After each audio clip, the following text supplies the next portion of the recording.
To give a little maybe background of where this place sent people to. As you saw outside, there were like things that kind of looked like tombstones. I'm pretty sure those are the camps that they sent them to. When I did some research, I saw that they were sent amongst all these places. They were sent to Auschwitz, that was on there, Kulmhof, and also a camp called Chelmna. Chelmna was a very unique place. The reason it was unique is because it had the precursor to what you see in the gas chambers. What they did in Chelmna was that they take a van full of Jews. They made these special vans where they would take the exhaust pipe and welded it into the cabin of the van, and they would drive into the middle of the forest to a mass grave that was already pre-dug.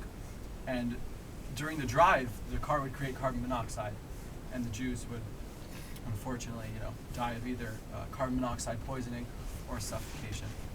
The story behind these vans is a very interesting one.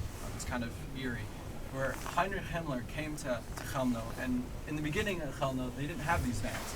They would just do, the regular, take the Jew, have him, dig his pit and shoot him into the pit, and that would be their mass grave. Himmler actually observed one of these mass executions of, I don't know if it was a full ghetto or just an assortment of people, and he actually became insane from the experience and had to go to a hospital for a little bit. And it's just kind of incredible how Heinrich Himmler, a complete animal, he couldn't take these shootings and had to have these vans constructed for a more humane way of killing killing Jews. And he stood silent. He couldn't stand silent anymore. He gave in. He became insane. Yet Hashem was still able to keep quiet, and just reminded me of a Devar Torah I read, Parshas B'Shalach, on Daf Nun Vav Am Beis in Gittin. There's Gemara that notices that when it says Michamocha Ba'elim Hashem by the Yam Suf, that Ba'elim is spelled without the letter Yud. Rabbi Shmuel notices this and makes a drush. It's not Be'elim as in, among the gods. He says, really, it could also mean Michma Be'ilmim Hashem, who is like you among the mute. And I think this is, how is that a praise, is a question. This may be a praise that Himmler couldn't even take it. Himmler couldn't take seeing Jews be shot into pits. But Hashem, he stood by, whatever that means. And he stood silent.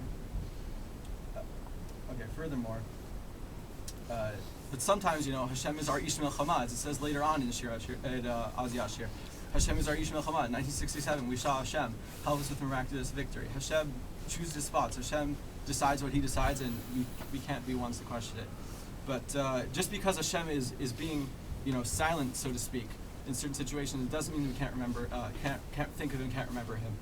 I remember standing in front of my Adonic, in front of the gas chamber, and obviously thousands of thoughts are popping into your head, thousands of different emotions, conflicting emotions, whatever they may be. And I was just staring, like, where was he?